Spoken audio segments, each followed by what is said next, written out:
नमस्कार दोस्तों, स्वागत है आपका हमारे YouTube चैनल जीके ट्रैकर पे। देखिए फ्रेंड, आज के वीडियो में हम बात करेंगे जो हमारी एक सीरीज है Uttarakhand GK book wise MCQ series, जिससे आप जानते हैं इस सीरीज में हम उत्तराखंड की इम्पोर्टेंट किताबों को एमसीक्यू के फॉर्मेट में कवर कर रहे हैं। धामी जी की पुस्तक हमारी चल रही है और अभी तक हम 35 क्लासेस कवर कर चुके हैं। आज हमारी इस सीरीज की 36वीं क्लास हम यहाँ पे देखेंगे। अगर आपने इस सीरीज की पिछली क्लासेस को नहीं देखा है तो प्लेलिस्ट से आप उनको देख सकते हैं। वहीं से आगे कंटिन्यू करेंगे जहां पे हमने लास्ट वीडियो में छोड़ा था।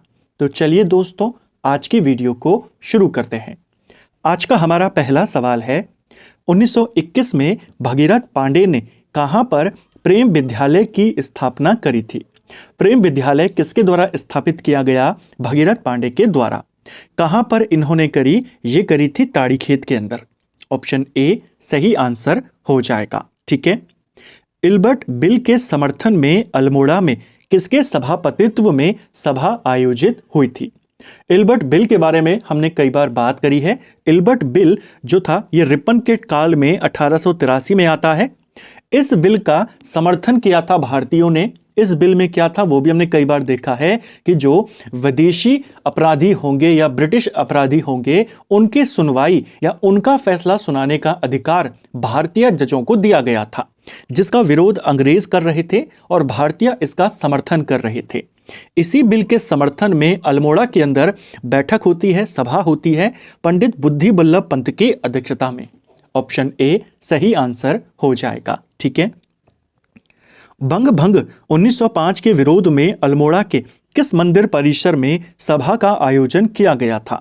बंगाल विभाजन के विरोध में यहां पर एक सभा होती है मंदिर परिसर में 1905 में अल्मोड़ा में। यह होती है नंदा देवी मंदिर परिसर में। ऑप्शन सी सही आंसर हो जाएगा। ठीक है। स्वराज पर आधारित दैशिक शास्त्र नामक पुस्तक जिसकी प्रशंसा स्वयं बाल गंगाधर तिलक ने किया है, इसके लेखक कौन है? स्वराज के ऊपर आधारित है एक किताब जिसका नाम है दैशिक शास्त्र। ठीक है। उसी दौरान जब बंगाल का विभाजन किया गया था उसी दौरान यह पुस्तक लिखी गई थी। इस पुस्तक को काफी प्रशंसा इसको दी गई बाल गंगाधर तिलक के द्वारा। यह पुस्तक बद्री शाह ठुलगरिया के द्वारा लिखी गई है। जो बद्री शाह ठुलगरिया थे इन्होंने इस पुस्तक को लिखा। तो हो सकता है सवाल बन जाए जो दैशिक शास्त्र पुस्तक है इसका संबंध किससे है? तो स्वराज पर आधारित है। बंगाल विभाजन के विरोध में यह पुस्तक लिखी गई, उसी दौरान लिखी गई। इसकी प्रशंसा खुद बाल गंगाधर तिलक ने करी थी। ठीक है। अगला, हरिराम त्रिपाठी ने वंदे मातरम का अनुवाद कब किया था? जब बंगाल का विभाजन हुआ तो स्वदेशी आंदोलन की शुरुआत हुई।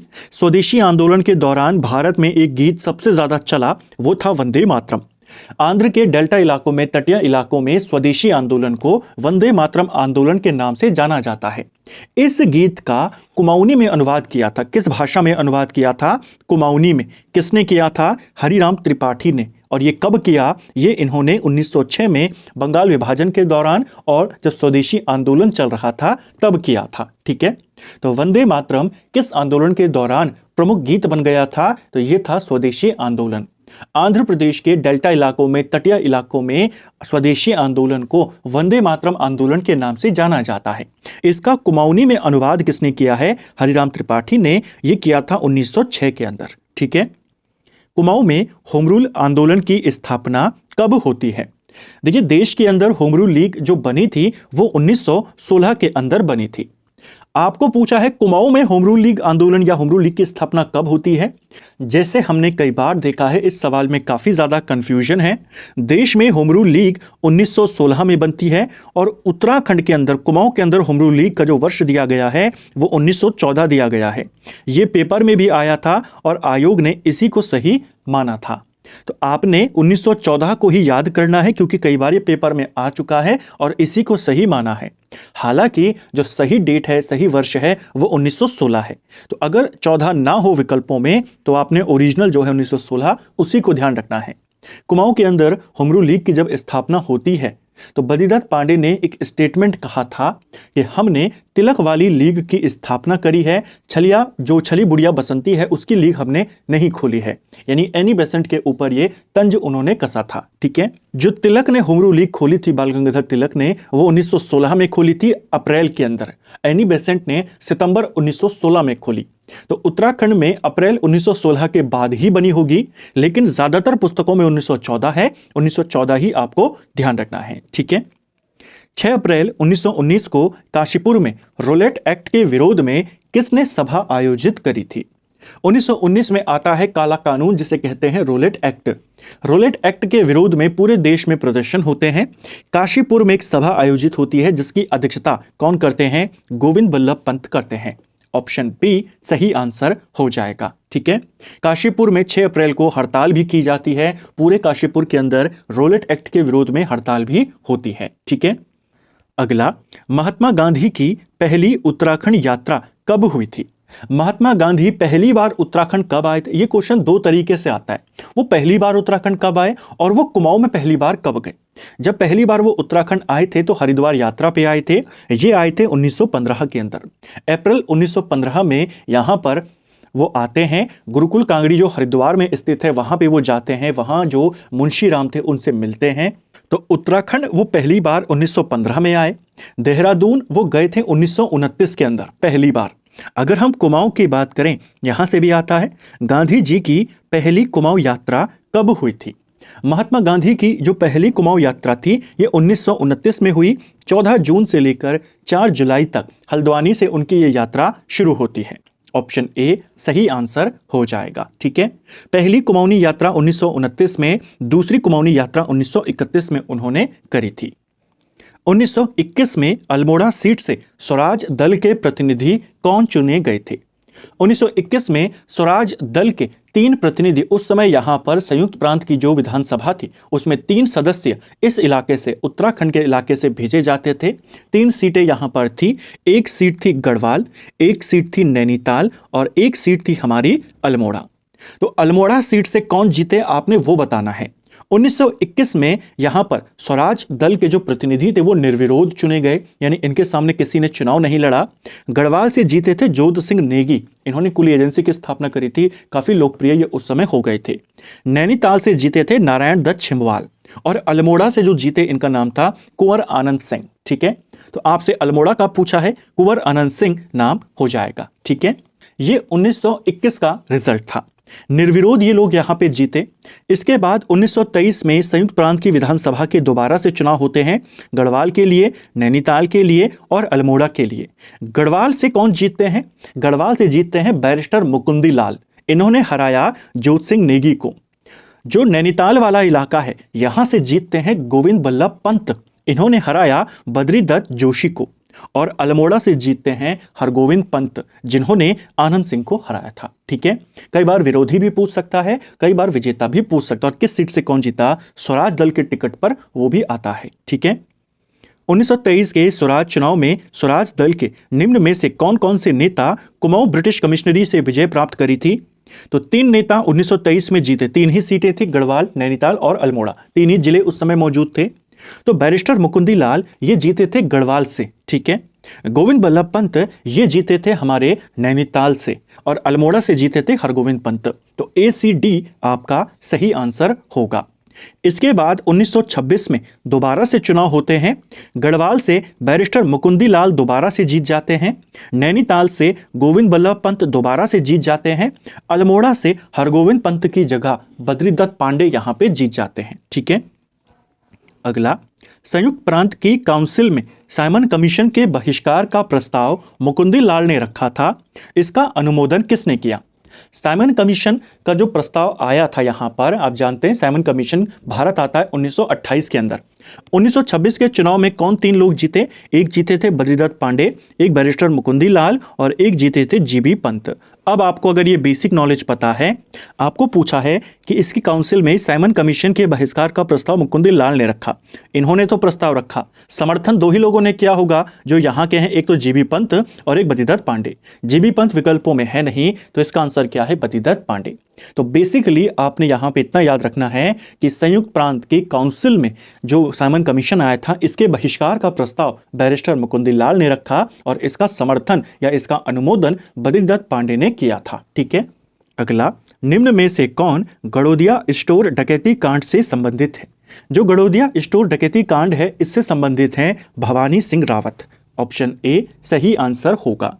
हिंदुस्तान समाजवादी प्रजातांत्रिक संगठन जो था, यानी चंद्रशेखर आजाद का जो संस्था थी, HSRA हम जिसको कहते हैं, इसके एकमात्र सदस्य थे जो उत्तराखंड से थे। ठीक है, क्वेश्चन आता है चंद्रशेखर आजाद के नेतृत्व वाले HSRA जो हिंदुस्तान समाजवादी प्रजातांत्रिक संघ था, इसके राज्य से आने वाले एकमात्र सदस्य कौन थे? भवानी सिंह रावत। भवानी सिंह रावत का संबंध दुगड्डा से था, दुगड्डा के नाथोपुर से ये थे। इन्हीं के साथ चंद्रशेखर आजाद और उनके साथी दुगड्डा में भी आते हैं और पिस्टल चलाने की ट्रेनिंग भी यहां पर वो लेते हैं। 1930 में उन्हीं के साथ, उन्हीं के सदस्यों के साथ ये लोग गड़ौदिया स्टोर में डकैती भी करते हैं। इसको भी ध्यान रखना, कौन थे उसमें शामिल? भवानी सिंह रावत। HSRA के लोगों ने किया था, जिसमें उत्तराखंड से ये भी शामिल थे। इन्होंने ही बाद में दुगड्डा में शहीद मेले की शुरुआत भी करी थी, ध्यान रखना है। ऊटी बैंक कांड की घटना कब होती है? एक तो हमने देखा जो क्रांतिकारी गतिविधियां उस समय चल रही थी, एक तो जो गड़ौदिया डकैती कांड हो गया वो 1930 में घटित हुआ। इसके बाद दो इंपॉर्टेंट घटनाएं और घटी, एक था मद्रास बम कांड और एक था ऊटी बैंक कांड। ठीक है, जो मद्रास बम कांड है ये भी 1933 में हुआ और ऊटी बैंक कांड ये भी 1933 में हुआ, यानी ऑप्शन बी सही आंसर हो जाएगा। मद्रास बम कांड से संबंधित थे इंद्र सिंह गढ़वाली और ऊटी बैंक कांड से संबंधित थे बच्चूलाल भट्ट। ठीक है, गढ़वाल का पहला राजनीतिक सम्मेलन कब हुआ था? गढ़वाल का पहला राजनीतिक सम्मेलन, इसका आयोजन 1930 में हुआ था, मई 1930 में इसका आयोजन किया गया था। ठीक है, ऑप्शन ए सही आंसर हो जाएगा। ठीक है, निम्न में से कौन दांडी यात्रा में गांधी जी के साथ शामिल उत्तराखंडी थे? दांडी यात्रा में महात्मा गांधी के साथ शामिल उत्तराखंडी ज्योतिराम कांडपाल थे, भैरवदत्त जोशी थे और खड़ग बहादुर थे, यानी उपयुक्त सभी यहाँ पे सही आंसर होगा। महात्मा गांधी ने जब दांडी मार्च शुरू किया था, दांडी यात्रा उनकी 12 मार्च 1930 से शुरू होती है और 6 अप्रैल 1930 को वे दांडी पहुंचते हैं और नमक वहां पे बनाते हैं, नमक कानून को तोड़कर सविनय अवज्ञा आंदोलन की शुरुआत करते हैं। ये जो दांडी मार्च था, दांडी मार्च शुरुआत कहां से होती है? साबरमती से इसकी शुरुआत होती है और दांडी तक जाती है। इनके साथ इनके 78 अनुयायी थे शुरुआत में, बाद में लोग जुड़ते गए, लेकिन शुरुआती थे 78। इन्हीं 78 में 3 उत्तराखंडी भी थे, ज्योतिराम कांडपाल, भैरवदत्त जोशी और खड़ग बहादुर। ठीक है, देघाट में उद्योग मंदिर आश्रम की स्थापना किसने करी थी? अल्मोड़ा के देघाट में उद्योग मंदिर आश्रम बना था, इसकी स्थापना ज्योतिराम कांडपाल ने ही करी थी, जो महात्मा गांधी के साथ दांडी मार्च में भी शामिल थे। ठीक है, बाद में जब महात्मा गांधी को जेल हो जाती है तो सरोजनी नायडू के नेतृत्व में गुजरात के धरसाना में जो नमक डिपो था वहां पर हमला बोला जाता है, धरसाना कांड इसको कहते हैं। उसमें भी भाग किसने लिया था? ज्योतिराम कांडपाल ने लिया था। ज्योतिराम कांडपाल पेशे से शिक्षक थे और इन्होंने ही धरसाना कांड जो है, यानी धरसाना गुजरात में पड़ता है, वहां पर एक नमक डिपो था जिस पर आंदोलनकारियों ने धावा बोला था। वहां पर पुलिस के साथ काफी संघर्ष होता है, पुलिस काफी दमन वहां पे इन लोगों का करती है। इसी घटना को धरसाना कांड कहते हैं, जो सरोजनी नायडू के नेतृत्व में हुआ था। इसमें उत्तराखंड से कौन शामिल हुए थे? ज्योतिराम कांडपाल। ठीक है, इनको बाद में काफी सजा भी दी गई, कठोर सजा इनको हुई थी, जेल भी इनको जाना पड़ा था। इन्होंने ही बाद में देघाट के अंदर उद्योग मंदिर आश्रम की स्थापना भी करी थी। ठीक है, राज्य में भारत छोड़ो आंदोलन का सर्वप्रथम प्रभाव कहां पर पड़ा? उत्तराखंड में भारत छोड़ो आंदोलन का जो सबसे ज्यादा और सबसे पहला प्रभाव पड़ा, यह पड़ा था अल्मोड़ा के अंदर। ऑप्शन डी सही आंसर हो जाएगा। 1942 में उत्तराखंड में जो भारत छोड़ो आंदोलन जब शुरू हुआ पूरे देश के अंदर, तो उत्तराखंड में सबसे पहले जो इफेक्ट हुआ वो अल्मोड़ा में हुआ। कई सारे बड़े नेताओं, जिसमें हरगोविंद पंत थे, बद्रीदत्त पांडे थे, देवीदत्त पंत थे, इन सबको गिरफ्तार कर लिया जाता है। ठीक है, एक और क्वेश्चन पूछा जाता है कि सबसे पहले किसे नजरबंद किया गया था? तो हरगोविंद पंत को किया गया था, यहीं से अल्मोड़ा से। भारत छोड़ो आंदोलन के दौरान गिरफ्तार लोगों की निःशुल्क पैरवी किसने करी थी? अगर यह सवाल आएगा तो इंद्र सिंह नयाल ने करी थी। ठीक है, भारत छोड़ो आंदोलन के दौरान हुए गोलीकांड में, देघाट गोलीकांड में निम्न में से कौन शहीद नहीं हुए थे? देखिए, देघाट गोलीकांड ये होता है 18 अगस्त 1942 को। पुलिस के द्वारा गोलियां यहां पे चला दी जाती हैं और इस घटना में हीरामणि और हरिकृष्ण ये दो व्यक्ति यहां पे शहीद हो जाते हैं। नरसिंह इस घटना में शहीद नहीं हुए थे। इसके बाद होता है 25 अगस्त को सालम गोलीकांड। सालम गोलीकांड में भी यहाँ पे गोलियां चलती हैं जिसमें टीका सिंह और नरसिंह ये शहीद हो जाते हैं। सालम गोलीकांड 25 अगस्त को हुआ था, यानी एक हफ्ते के बाद। तो देघाट गोलीकांड में 2 व्यक्ति शहीद हुए, सालम गोलीकांड में फिर यहाँ पे शहीद होते हैं टीका सिंह और नरसिंह धानक। ठीक है, अगला, सालम की क्रांति का प्रणेता किसे कहा जाता है? सालम की क्रांति का प्रणेता ये कहा जाता है राम सिंह आजाद को। ऑप्शन सी सही उत्तर हो जाएगा। सालम की क्रांति का प्रणेता इनको कहा जाता है। भारत छोड़ो आंदोलन के दौरान सालम में इन्होंने क्रांति का नेतृत्व किया था। बाद में इनकी गिरफ्तारी होती है बद्रीनाथ मंदिर के निकट से। बद्रीनाथ से इनको गिरफ्तार किया गया था और इनके वकील कौन थे? बहुत इंपॉर्टेंट पॉइंट है। जो राम सिंह आजाद थे, इनके वकील का नाम था गोपाल स्वरूप पाठक। ठीक है, और ये ही बाद में भारत के उपराष्ट्रपति भी बने थे। तो पूछा जाएगा, भारत के उपराष्ट्रपति रहे गोपाल स्वरूप पाठक ने निम्न में से किस व्यक्ति की पैरवी करी थी? तो वो थे राम सिंह आजाद। इनके ये वकील भी रहे थे और इनको, गोपाल स्वरूप पाठक को, इनका वकील बनने के लिए किसने सिफारिश करी थी? इंद्र सिंह नयाल ने सिफारिश करी थी। ठीक है, ये कुछ इंपॉर्टेंट पॉइंट जो आपको ध्यान रखना है। तो फ्रेंड्स, ये था हमारा आज का वीडियो जिसमें हमने उत्तराखंड जीके के 20 इंपॉर्टेंट सवालों को यहाँ पे जाना। हमने कोशिश करी हर क्वेश्चन के साथ इनको डिटेल में देखने की, हर फैक्ट को देखने की, जिससे आपके जो कॉन्सेप्ट हैं, जो आपके तथ्य हैं, वो सब यहीं पर क्लियर हो जाएं। उम्मीद करता हूं आपको आज का वीडियो पसंद आया होगा। अगर आपको ये वीडियो पसंद आई है तो वीडियो को लाइक करें, चैनल पर नए हैं चैनल को सब्सक्राइब करें, अपने दोस्तों के साथ शेयर करें। वीडियो आपको कैसा लगा कमेंट बॉक्स में हमें ज़रूर बताएं। Thank you friends.